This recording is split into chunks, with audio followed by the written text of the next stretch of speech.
Meanwhile, India's financial hub Mumbai is reeling under a red alert due to the very heavy rainfall that it has experienced over the last 24 hours. And this comes after the southwest monsoon became active again after a brief lull last week. The Indian Met Department has issued warnings of extreme rainfall in several parts of the city. Waterlogging has also been reported at various places, triggering traffic disruptions.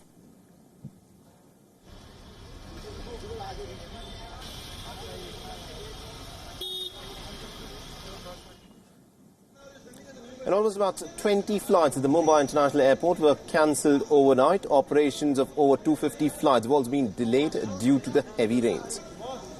Hello, listen, please call your man, call him.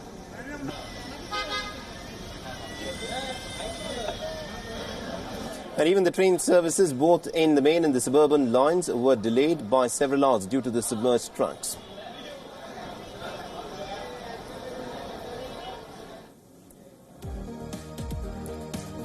Now, the Western Railways has issued a tweet listing the trains that have been cancelled and rescheduled over the course of the last 24 hours.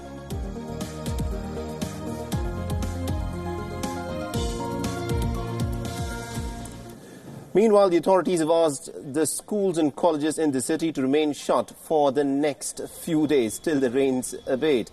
Now, areas such as Palghar, Kurla, Ratnagiri and Nashik in Maharashtra have been severely affected by the heavy rains. The districts of Thane and Raigad are also under the alert of heavy to very heavy rainfall over the course of the next 24 hours.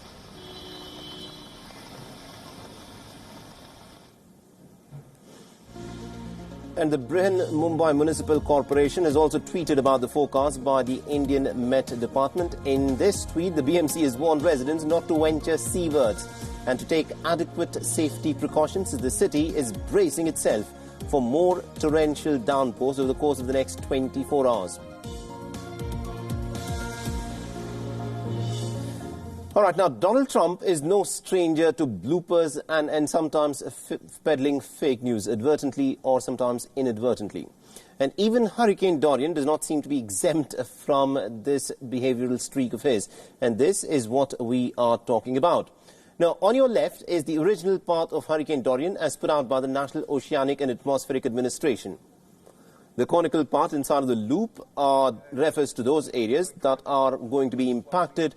But Donald Trump, of course, seems to have a completely different take on the matter, as on the right of your screens, on that very same map, the president has shown a different trajectory marked out by a black curve. And this curve was, in fact, not a part of the original map that had been put out by the Met Department in the US. Now, the black curve is an unknown addition which has the extended area affected to include the state of Alabama. Now, the question that a lot of people have asked is, what is the idea behind this new black curve? Now, on the 1st of September, Donald Trump had tweeted that Florida, North and South Carolina, Georgia and Alabama will be the worst affected by the hurricane. Now, Alabama was a bit of a shocker for most people because none of the warnings had mentioned any impact on the state. Now, just merely 20 minutes after Donald Trump's tweet, the National Weather Service of Birmingham, Alabama, strongly refuted the president. The agency said not once but twice in its tweets that Hurricane Dorian was too far east and therefore there is unlikely to be an impact on the state of Alabama. Now, Donald Trump, however, repeated his claim at the Federal Emergency Management Agency briefing but was immediately contradicted by the experts. Not one to accept defeat, though, Donald Trump has tried to justify himself in a tweet citing the initial trajectory of the hurricane. Now, Trump sarcastically said that he accepted the apology from the so-called fake news agencies, but if the law takes its course, then the president may have to apologize himself for having doctored this official map. Will he do so is, of course, the big question.